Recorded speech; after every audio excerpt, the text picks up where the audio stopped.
pulled. Sharfu बहुत शरीफ, सीधा सादा लेकिन बेवकूफ़ नौकर था। एक दिन बेगम साहबा ने इससे कहा, शरफू, मैं ज़रा बाहर जा रही हूँ, मेरी एक सहेली आने वाली है, तुम इसे ड्राइंग रूम में या मेरे कमरे में बिठाना, और देखो वो सीधी सादी सी खातून है, तुम इन्हें परेशान मत करना, कोई गड़बड़ नहीं होनी चाहिए। ठीक है बीबी जी, आप फिक्र ना करें। साहबा के जाने की थोड़ी देर बाद कॉल बेल बजी। शरफू ने दरवाज़ा खोला तो सामने एक सीधी सादी खातून दिखाई दी। शरफू ने इसे सर से पाँव तक देखा। अस्सलामुअलैकुम, मैं बेगम साहबा से मिलने आई हूँ।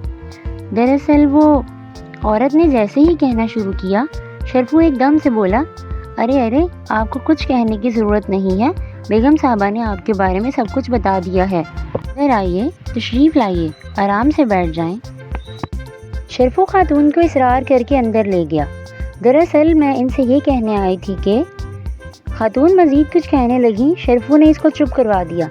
अरे आप वजाहत ना दें, मुझे सब कुछ पता है, बेगम साहबा ने बता दिया है, बस आप आराम से बैठ जाएं।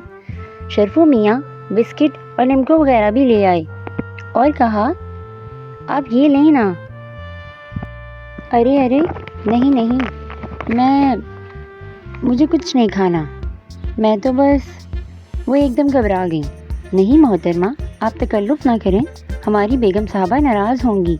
शरफू के बहुत इसरार पर खातून चीज़ों को बड़ी रग़बत से खाने लगी। इतने में दरवाज़े पर घंटी बजी।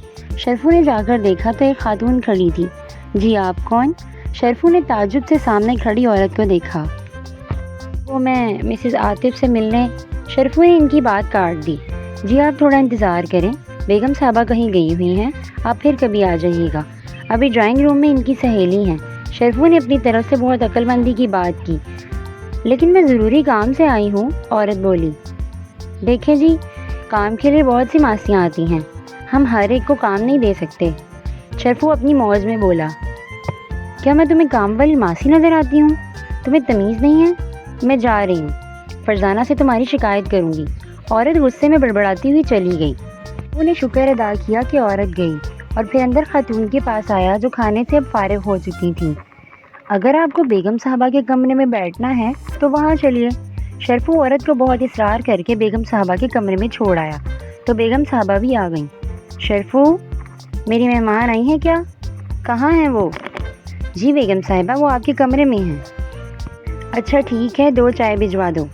बेगम साहबा कमरे में गईं तो वहाँ इनको अपनी सिलाई वाली औरत रेहाना बैठी हुई मिली। रेहाना, तुम यहाँ क्या कर रही हो? बेगम साहिबा ने हैरत से पूछा। तो शरफू की बेवकूफ़ी का अंदाज़ा भी हुआ। बेगम साहिबा, मैं तो आपसे सिलाई के पैसे लेने आई थी, मगर आपके नौकर ने एक न सुनी, इसने सारी बात बता दी।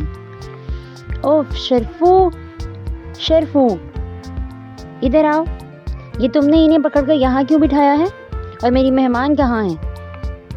बेगम साहिबा, यही तो हैं आपकी मेहमान, सीधी सादी सी खातून। शरफू, तुम इस हद तक बेवकूफ़ हो, ये मुझे अंदाज़ा हो गया है, ये तो रेहाना है, कपड़े सिलाई वाली। बेगम रेहाना सर पकड़कर बैठ गईं। उधर शरफू साहब बड़बड़ाते हुए बाहर को आए। उसी वक्त सेठ साहब अंदर दाखिल हुए तो वो उनसे टकरा गए। ओह साहब जी, माफ़ कर दें, शरफू ने कहा। क्या हुआ, इतने बड़बड़ाए हुए क्यों हो? आतिफ साहब बोले। अरे साहब जी, बेगम साहिबा को शौक लगा है। शरफू साहब अनजाने में आला किस्म की उर्दू बोल गए। क्या कहा? आतिफ साहब घबरा कर पलटे। फरजाना, कहाँ हो? क्या हुआ?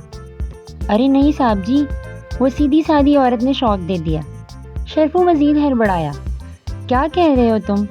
सेठ साहब बोले। उधर शरफू के पीछे बेगम साहबा नमूदार हुई। इससे पहले कि वो शरफू को बातें सुनाती, शरफू ये जा वो जा। बेगम साहिबा सर पकड़कर बैठ गईं और सेठ साहब भी कुछ समझ गए और वो भी वहीं खड़े खड़े मुस्कुराने लगे।